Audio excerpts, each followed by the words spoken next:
CDC, and today we have a review of the Spyderco Native Chief. First, we're going to go on and do some size comparisons, and then we're going to do some specs and continue on with the positives, negatives, and conclusion. First off, we have the Spyderco PM2, great everyday carry type knife, beloved by the community, really. I have it on special scales and screws, but there it is. As you can see, the Chief is a bit bigger than that. Then we have the Hogue Deca, which is a knife pretty much good to go, pretty new to, but the community really enjoys this knife. The Benchmade Outlast. So as you can see, the Outlast is only a little bit smaller than the Spyderco Native Chief. The Outlast is not a knife that a lot of people are familiar with. And then just a little bit, this knife is it's got a under 2-inch blade, and it's ProTech Sprint. Great little knife, also made here in America. So in terms of length, the blade is a little bit over 4 inches, but the cutting length is only 3.75 inches. Each square down here is half an inch, by the way. The Spyderco Chief overall is 9 inches, which means that the handle is 5.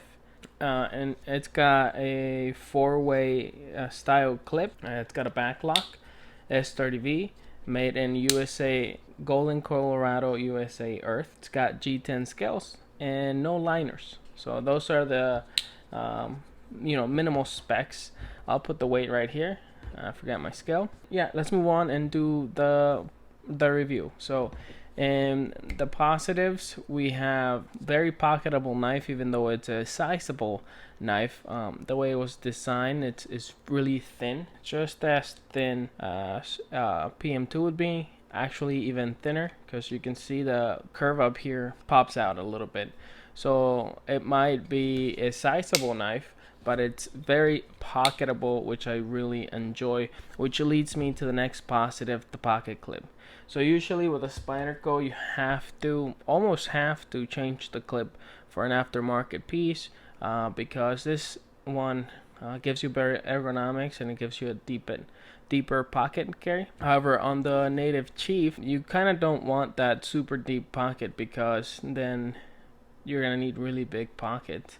The length of this thing closed is 5.25 inches. So yeah, if you put a deep pocket carry, you might not be able to fit it in your pocket. I probably would, but currently I enjoy the ergos with this clip, and currently I also enjoy just the overall putting it in and out of my pocket. I really don't see a need to change the pocket clip. I still might, just for aesthetics, but it's good to go, which is a nice thing from a Spyderco. Which leads me to the next thing I talked a little bit about. The ergos on this thing are magnificent. They're beautiful. You can do it down here, have a little bit more length in case you need to reach something pretty far from you.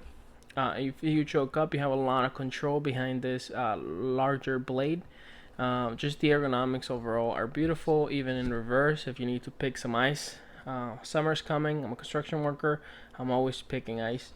And it's nice to have a very ergonomic knife for that, and especially one that can do that type of job pretty nicely. The next positive, it's pretty lightweight. It feels pretty lightweight because of no liners. So you have a sizable tool, a very useful tool with very little weight and very little pocket space. You get a lot of knife for the weight and the size in your pocket, which is just very nice to me. The action on it for a back lock is great. You can even flick it open, but you have to put a lot of wrist behind it. I'm not really gonna do it under my review setup. In terms of its aesthetics, I really enjoy the aesthetics. I just like how it looks when it's closed. I like how it looks when it's open. So that's a positive to me. Again, it's completely by districts. So if you're left-handed, this one would be good to go for you too. Pretty slicey for a large knife, which is nice. And yeah, it doesn't get caught or anything or nothing. Good to go. The jimping here is great in case you're sharpening something. I sharpen pencils a lot in my work. I'm a construction worker. You can choke up, and the jimping here keeps you pretty secure, so you don't feel like you're gonna slip. Usually in some of these knives, the hole on the Spydercos are sharp, but this hole is pretty good in my opinion. 3 screws, so easy to take apart and put back together. The grind is great. This blade was absolutely a dream to use. I've been using it at work as a construction worker, and I've been working on this cabin out in the middle of nowhere, so we have to make our own lunch and stuff like that. And I've been using this as my primary, actually my only cooking knife up there, and it's been working just fine. Cutting sandwiches in half, cutting onions, even tomatoes, cutting whatever it is you need to cut for that lunch that day, and it's been working just fine. That extra length is really nice to have. Before taking this, I was taking the PM2, and the PM2 was okay, but sometimes you wanted extra length for that big onion or that big tomato, and this Native Chief gives me that length. It was just another positive to me. It might not be a positive to you, but to me it's a positive. I'm in Arizona and I like big knives, and this one gives me the big knife in hand, but a small knife in pocket and a small knife just in general. Very compact. I liked the AD10 before, but that it kind of has like a thick grind, so it didn't do the cooking stuff that I wanted to, and it was gigantic in the pocket, and it was a little rough in the pocket. This G10 is just fine, and this knife overall is just fine in the pocket. I've been loving this knife. I wanted it in crew wear and orange G10. I couldn't acquire one. I might acquire one in the future, but I am very happy with this vanilla version that I got on the used market. But the guy said he didn't use it, and I believe him, because this thing was a razor sharp. It still is. S30V is good to go. I've been cutting plastic, cardboard down. I've been doing food prep, etc. This knife is an overall beautiful thing. I love this tool. Just everything about this tool as an everyday carry I like. But we're gonna have to go over to the negatives. Well, to address the big elephant in the room, it's a gigantic knife. To me, I don't mind. In fact, I want a big knife. Nobody in my world minds if I carry a big knife. I'm not in an office. I'm a construction worker. Outside of that, all of my friends know that I'm a knife guy, and some of them watch my videos. So it's not like a scary thing. Again, this thing is nice and light, and it fits really well in my pocket. But some of you guys, you're gonna look at this thing and be like, that's too big.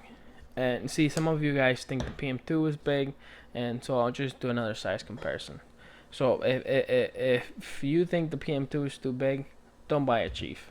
Just don't, because you're gonna think the Chief is too big. But if you're looking for a tool that is gonna get a lot of things done, that is gonna have enough length to get those things done, like I said, some onions are big, and you're out there and you don't know what you're gonna be doing, but at some point you want that length. And so there's a saying, and it goes, a big knife can do what a little knife can, but a little knife can't do everything a big knife can. And that, in fact, is very true to me. I like small knives. Like, this is one of my favorite knives, the ProTech Sprint. Some of you guys have bought it because of my review, and as you can see, it's a delightful little thing, and I wear it a lot when I'm wearing shorts or I go running, etc., because I know I'm not gonna need it on a run out here in the city.